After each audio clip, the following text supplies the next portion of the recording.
বললাম যে তুই কিছু বলস নাই, আমি বলছি স্যার তুমি করেন না নামাজ খারাপ কেন?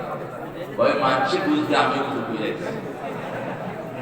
এজন্য আল্লাহ বলেন ফাসাল্লি লিরাব্বিক, নামাজ পড়তে হবে কার জন্য?